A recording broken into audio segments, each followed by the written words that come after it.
Okay. All right. Good afternoon, everybody. This is Todd with Tech Support and MidNite Solar. We're going to talk today about our DIY series of inverter chargers. This is a new line that we came out with about a year ago. A lot of sales, a lot of good installations on this, and pretty exciting inverter series. So we'll start with that.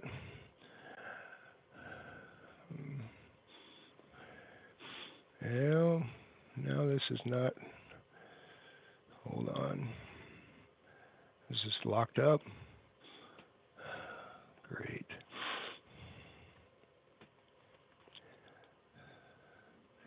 Oh, bear with me here. Let me.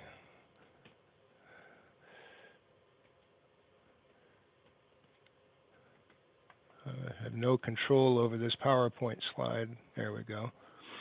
Okay, so there's two models in the DIY series, the 3024 and the 5048. We're going to talk about both of those. They're very similar, slight differences.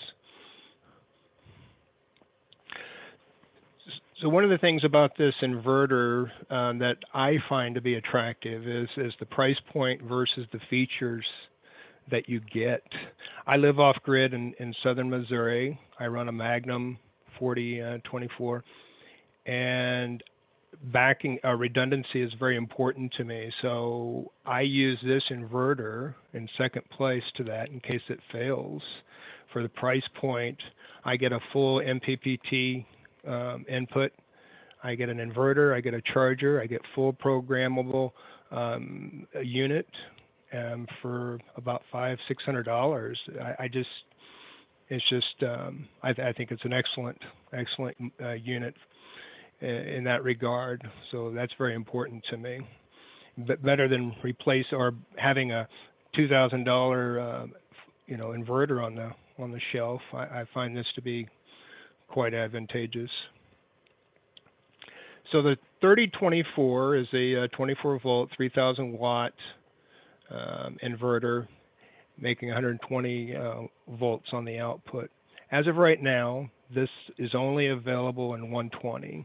We are talking about getting a split phase 240 down the road, and we think that's going to happen.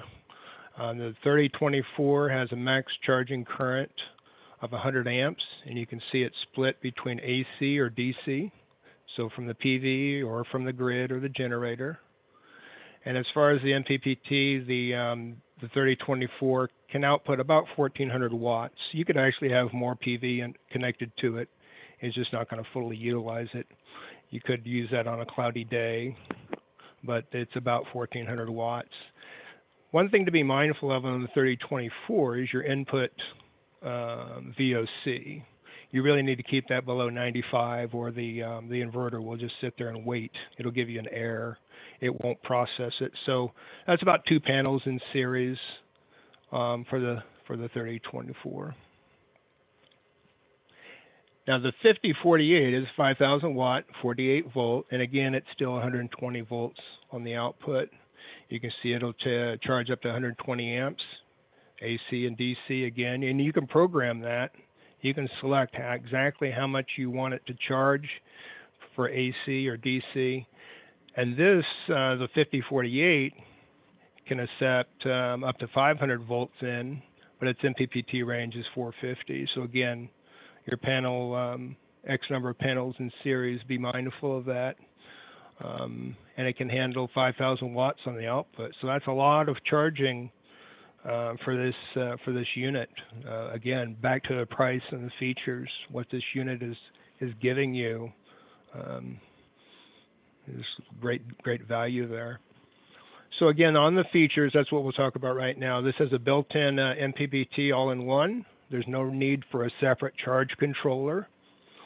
60 amp or 80 amp standalone charge controller could be, $300 or $400. And again, you get the inverter, the charger, fully programmable. So we have 120 volts in and out terminals. You could use this as an uninterrupted power supply with or without solar. And it has the normally open, normally closed terminal block that you could use to do for an auto gen start. There's programming in the menus for that. So again, you can AC or DC battery charge off of this unit, the versatility of that.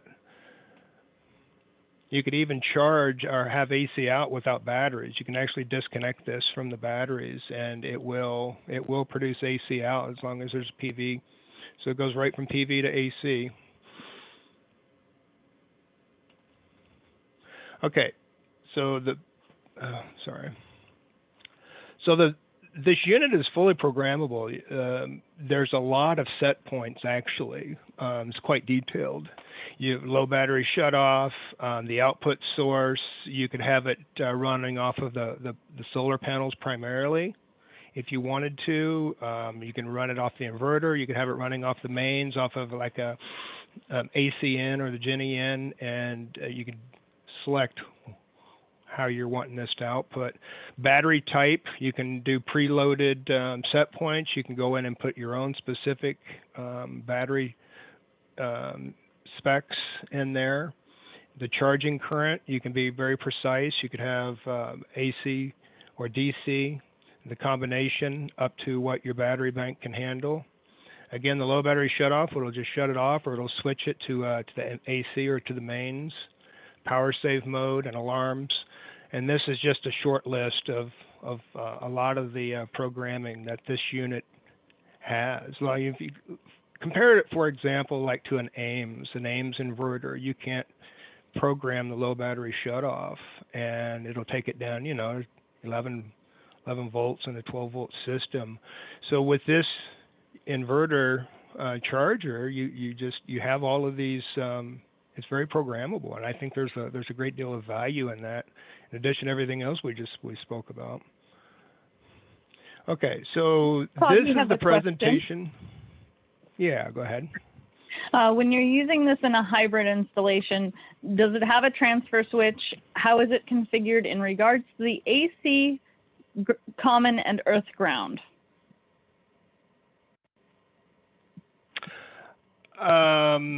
Yes, it does have a transfer switch. It has a common neutral, AC in, AC out, common neutral, and the chassis ground. Did that answer their question?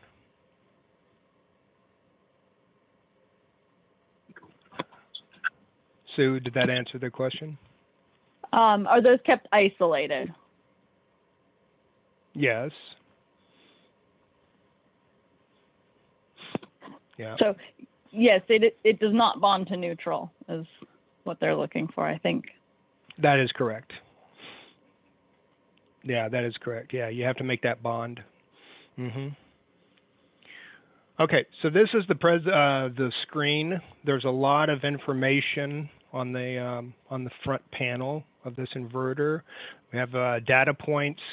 There's a left side and a right side. You could have your input battery voltage, PV input voltage, current to the battery, AC input frequency, your output from what this is, what the inverter is making, etc. So there's a lot of data points, very robust, a lot of choices on the data that you can glean from this, what it makes and what's available for you. And that's all on this little screen here. It also shows any errors. There's a whole bunch of different, I think there's 29 different errors that may occur, and it will give you a number. You can look up in the book what number is this, like 01 would be a low battery. If your batteries get low in the morning, it'll alarm out. So these icons will show you what's happening, your AC input, your PV panel, that it's charging, it's showing the current flow, the type of battery selection, just a whole bunch of information on this little display. Battery state of charge percentage, well, that goes in increments of like 25%, but it is a little indicator that shows you where your battery is at a quick glance. Again, there's some of the error messages. Again, there's all of this is contained within the manual, so it's quite a bit of information. Again, for this price point, you know, the faults, the data that's available. It's a very robust little unit. We offer a 1-year warranty. I've only seen 2 failures since April. One had it just wouldn't load up. It had a firmware issue, and the other one had it had a bad terminal block, normally open, normally closed terminal block. So out of the hundreds and hundreds of these that we have sold, it's very low failure rate. So that's very encouraging. And then, of course, MidNite tech support. You can call us up for programming or installation, questions about wiring it up or circuit breakers, etc. It's the same tech support that we always offer. So here's some of the protections that this unit has. Again, there's a bunch more. I just put quite a few on for this screen, but there's actually a lot of different protections. You could read that. It'll just shut itself down until you correct that issue. So very robust. All right, it will surge. You can see right there. It'll surge up to its rated wattage, and it'll do that a few times, and then it'll just shut off, I think 5 times, and then you have to recycle it, power cycle it to clear that. So you could start up a loaded motor with this. All right, here's a basic wiring diagram for the DIY inverter: panels, combiner, input breakers, battery, output breaker. Very typical. You know, remember this is an all-in-one unit, so you're going to have your DC breakers, your AC breakers, AC in and out, and so this is a basic wiring diagram. Now we are offering, Sue? Can the DIY be installed without batteries at all, or does it need them to get configured? That's a good question. I would do it with batteries. I mean, you'd have to have the PV on to have it start charging, but I would do it with batteries. It's a little quirk that we point out that, you know, you can't actually take away the batteries and it would make PV to AC, but I would do it with the batteries. I mean, that's why you're getting this is for battery charging. So we are rolling out with an EPanel. It's not out yet. It's still in engineering, but it will mate up right up to the inverter, covering the bottom section of the inverter charger, nestles right up against it. And if you're familiar with MidNite EPanels, where we have the bypass assembly and the DC breakers, it's the same. I'll show you a picture of it here in a little bit, but it's going to be the same sort of concept as our Magnum or Schneider EPanels. You're going to have the bus bars. It will be listed. It will be a listed entity, and you could get this pre-wired or you could wire it yourself. It's very simple. I wrote the manual on it. It's very detailed in terms of wiring this up. This is what it looks like inside as wired up, and then I've got a closer up picture I can point out here. So this will be the last picture of this show. So this is the DIY EPanel, and it would hold our surge protection devices for input and output. You're going to have your PV input breaker on the far right. It's actually a 2-pole. We have to isolate the PV negative from battery negative. And this would be a 125 amp breaker, 2-gauge wire, and you can see the AC in or the AC terminal block in the upper left, and then the left side on that DIN rail is your AC bypass assembly, your AC input, and the bus bar so you can land your AC in and out. It's just like any other EPanel. and we're hoping to have this out maybe in another 3 or 4 months. Just check back on our website for availability on that, but that's very exciting. Until then, you could use the MNDC 125 small enclosure generic EPanel. That works well with this DIY inverter. That's what I use out here on my place. So that's all I've got for the DIY inverter. This is kind of a short lecture. Are there any questions?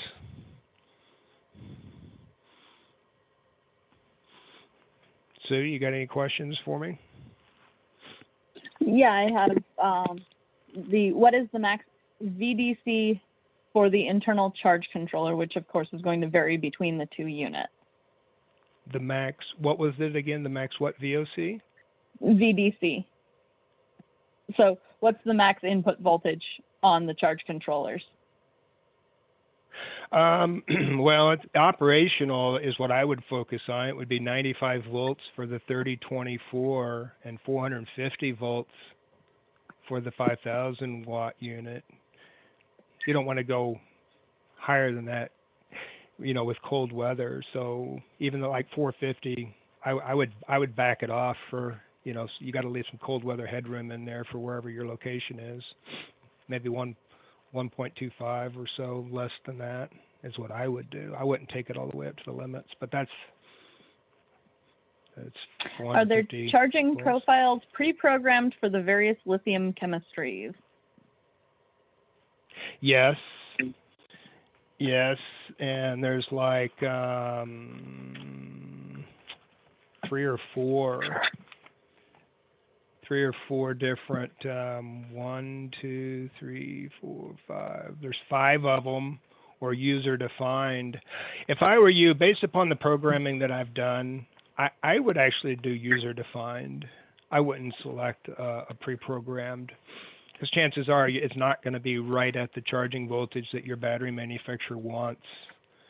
So I would shy away from that. I just do a custom setting, user defined, and then you can go in there and set all these different the set points and like the absorb time, etc. So that's what I would recommend. Is asking what's the transfer switch amp rating? I'm guessing you don't 40. have that directly in front of you, and I happen to. 40. I think it's 40 amps. On the 3024, and it's 63 on the 5048. Correct. Yep. And what type of cooling, passive or active? And that's going to be active. There is a fan. Cooled by fans. Yeah. There's an internal fan. There's also there's 3 little LEDs. I didn't point that out. There's 3 little LEDs directly below that icon display, and you get a flashing green when it's charging off of solar. You get a flashing yellow when there's AC, when it's inverting, and then I think the third one's red for a fault. Yeah.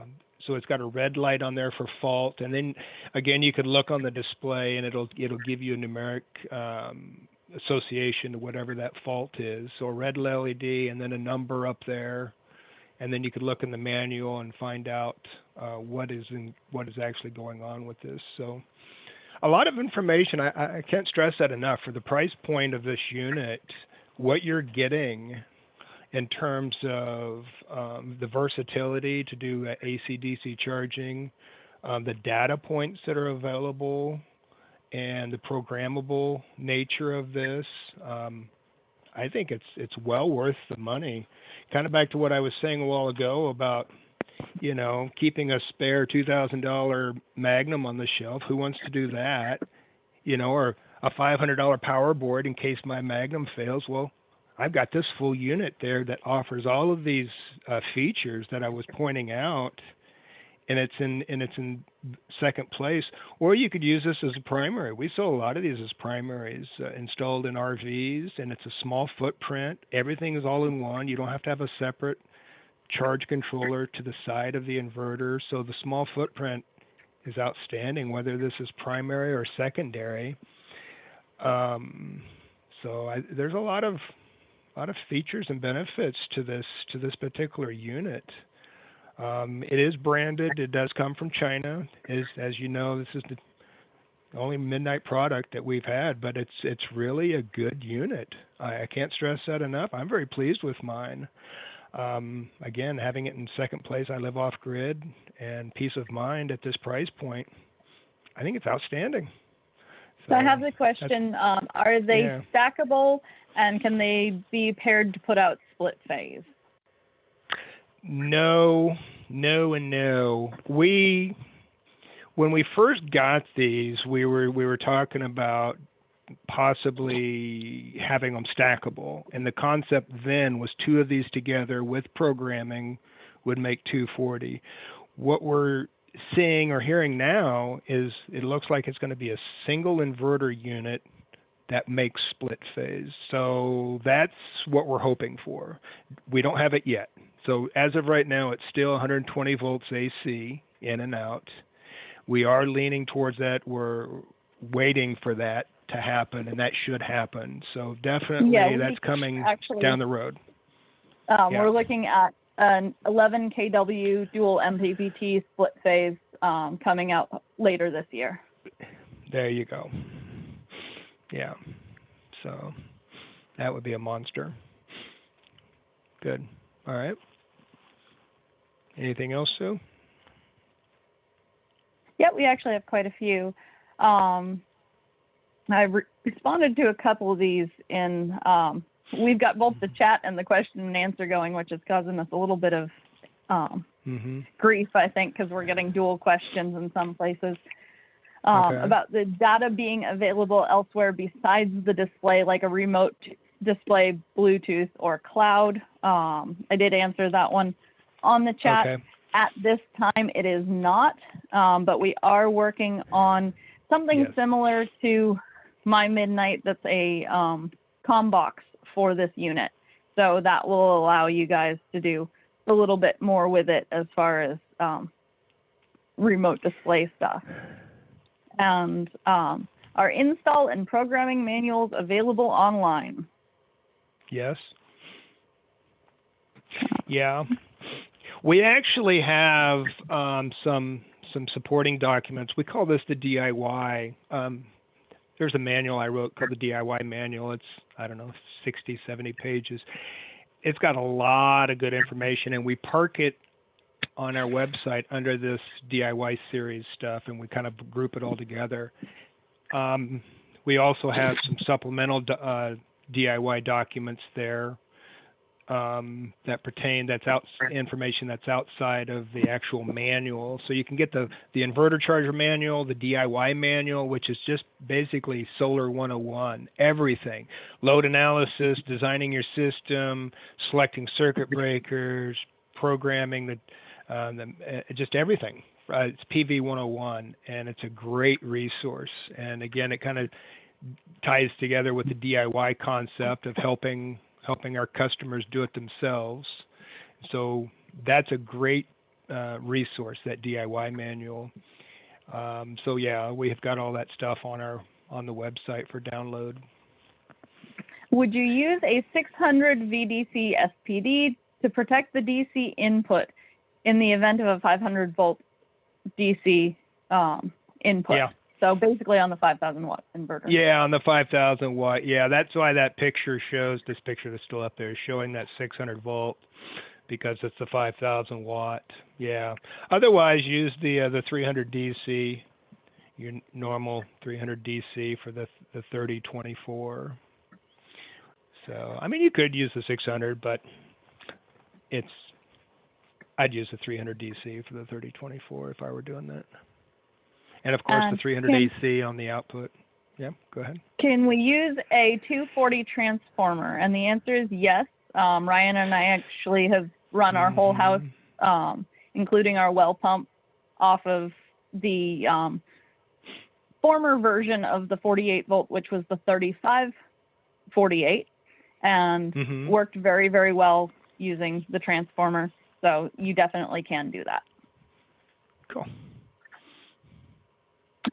For RVs, how would you handle the UL 458 neutral to ground bond?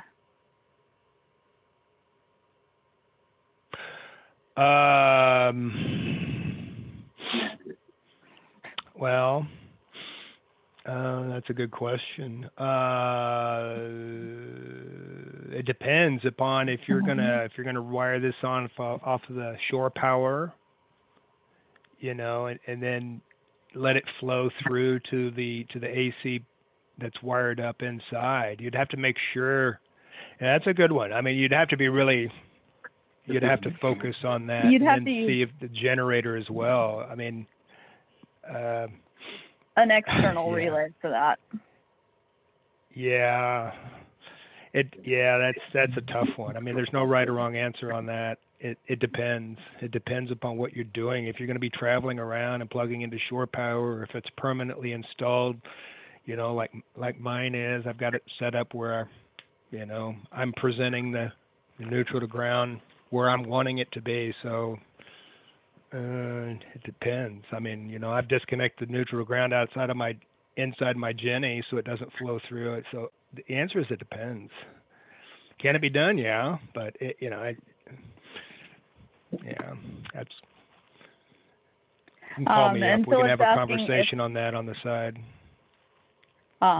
If we're going to have the EPanel available, and we do expect to have that EPanel available in the next couple of months. It's going to ETL right now, so that it can be listed along with the inverter is now listed. So we do expect that we will have that available pretty shortly. It's all designed and ready to go. It's just waiting to come back from its listing. So that'll be really nice to have.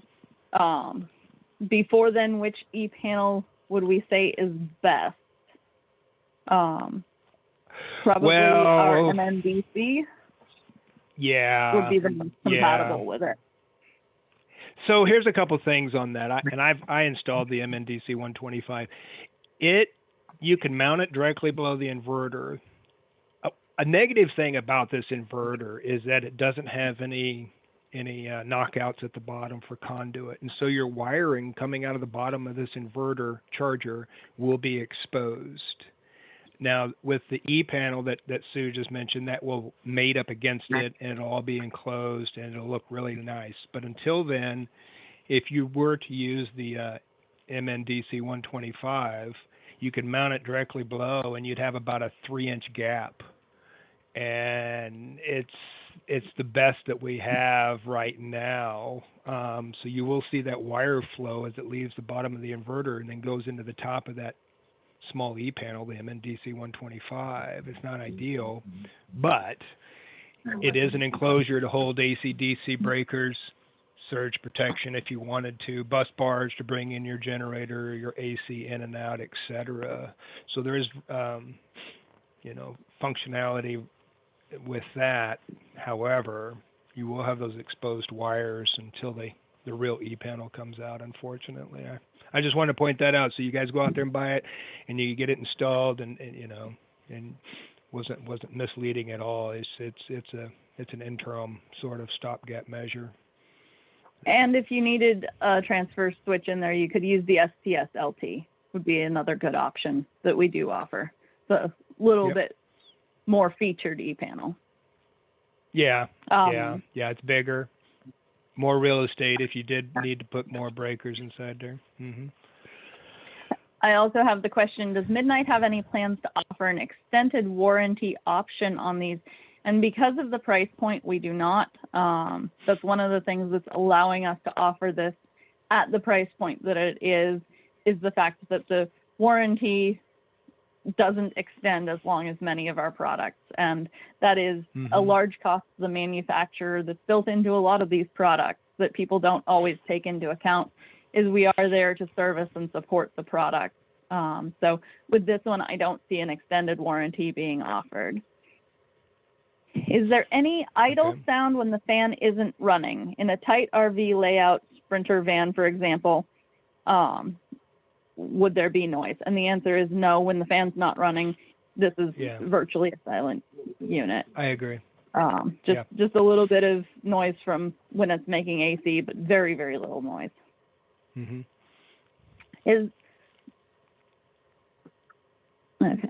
So yeah, I think I've covered that question.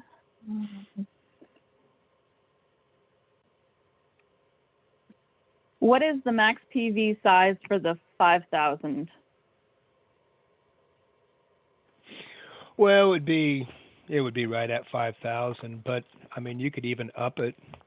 Since most arrays are about 80% efficient, you could actually kick that up another 1.25 if you wanted to. But right at about 5,000 watts, that's what it's going to output. Yeah, so similar to the other offerings from MidNite, this does have the ability to slightly over PV for absolutely. bad if you weather wanted to run this, situations and panel that's right. inefficiencies. That is correct. Yeah, if you wanted to overdrive it for a cloudy day, you know, you just got to be mindful of that input, the input voltage up to 450. If it goes above it, it's gonna error. It's gonna shut down, kind of like the Hyper VOC on the Classic. But it'll just wait for that input to lower. So, but yeah, you could over wattage it if you wanted to. It's not harmful. Okay, so I have the question. It looks like in the diagram, the ground and neutral are bonded together.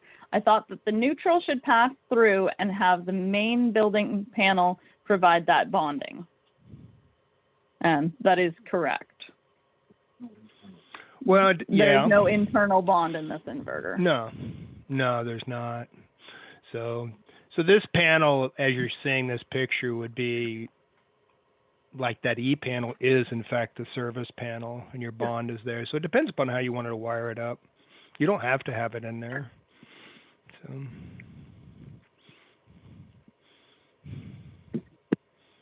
All right, so that does look like all the questions that I've got open at the moment. Okay. If anybody has anything more for us, please go ahead and toss them in that Q&A area, and we'll try and get those answered for you. Then we'll be at that that open networking in a couple hours. Yeah. Since it's an all-in-one system, is it field serviceable to be able to replace sub-assemblies? If so, will the remaining functions continue to work? Oh. So it's separate components, but it's not field serviceable as that such. Is correct. So you could not replace the MPBT or replace the inverter. No. Yeah. So if you were very, very handy and you had a second inverter to rob parts out of, they are separate boards within the unit. So if you had two failures for some reason and you wanted to cobble them together, that is somewhat of a possibility, but it is not advertisable as field serviceable as such. Yeah. And we don't sell boards. So you couldn't just order a new board like you could with the Classic.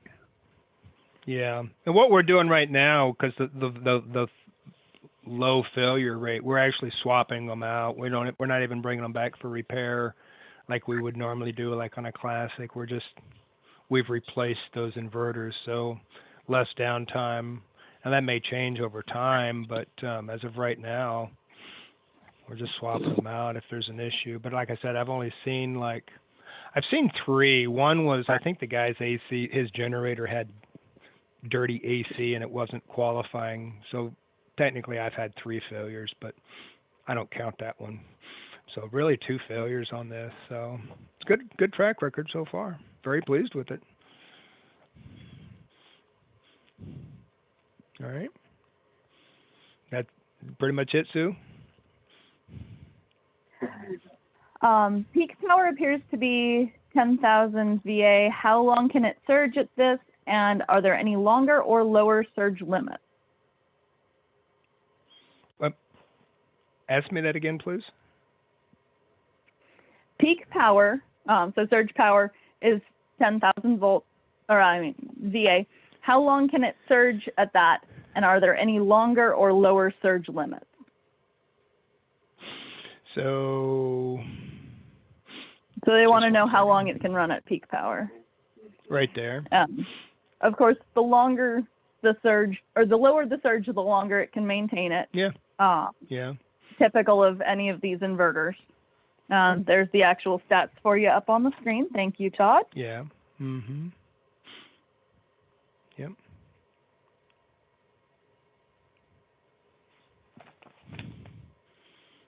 Okay, and I did have the question of what are the price points on this. From the retail price that we have listed on the 5048 is $1,246, and on the 3024 it's $785. Of course, this is going to be somewhat lower from your favorite altE distributor, so they will be able to get you that inverter at a discounted price from those. Yeah. When these first came out last spring, I saw the 3024 right at $480, $520. So that's kind of why I opened this presentation by saying, man, this is a really inexpensive secondary unit at $500 for everything that it has. Built-in MPBT, AC charging, DC charging for $500 at 3,000 watts. I mean, it's great. Now, whether that price will stay there, I mean, with inflation and supply chain and all that sort of stuff, but I mean, $500-600, you get a 3,000 watt inverter with a built-in charger, 60 amps. It's a good deal. It really is. Yeah, and the failure rate is so low. And the data, I mean, I can't tell you how much, I mean, this stuff has more data like than the kid. It's a lot of data that you're getting on this one unit, whether you want that data or not. But I mean, it's there, it's available. It's a lot of features. I can't stress that enough. Yeah, and pricing has stayed pretty stable on these, and we're hopeful and expectant that that will continue to be the case. So unlike many of the other inverter manufacturers that we're seeing out there that are having pretty large price jumps, this does seem to be staying pretty stable, and we're aiming to keep it that way. Good. Good. All right. Well, we have the question, are they sine wave? And yes, this is a pure sine wave inverter. So you can run your sensitive electronics on it, which is really important and something that you don't see as often on these smaller units. So definitely they are pure sine wave, and they do that very, very well. We've had oscilloscopes on them and tested these to make sure that they're Yeah, you can program it 50 hertz, 60 hertz. It's selectable. You can select the AC input wide open, which tends to work quite well, or a narrower AC input. Again, there's a lot of settings, a lot of programmable settings on this. You can turn off the alarms if you don't want that to be indicated, the power save mode, your battery choice, your customized settings, the charging source, what's the primary, if it's you want it off of the solar, off of what they call the mains, that's the AC, or off of inverting. Just a lot of set points for the price. Again, it's a fully programmable inverter charger, so it's a great deal.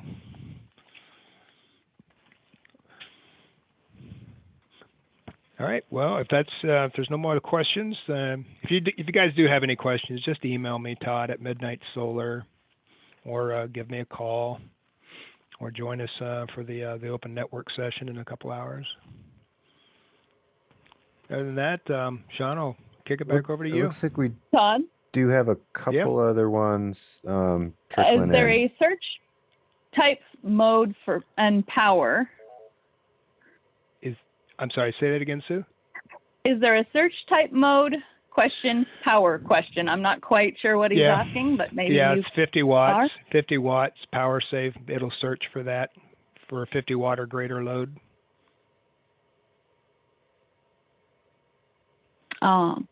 Would there be any issues adding extra solar capacity on a second charge controller?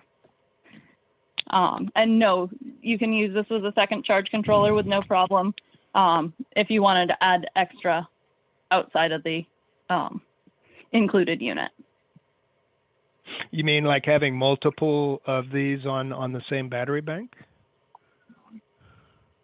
Having like this in a classic, this in a kid, you can definitely do that. Yeah, you could you could do that. You could do that, yeah. Definitely.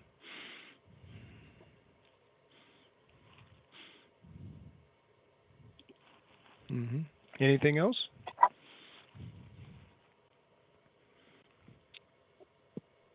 No, I'm not seeing anything else.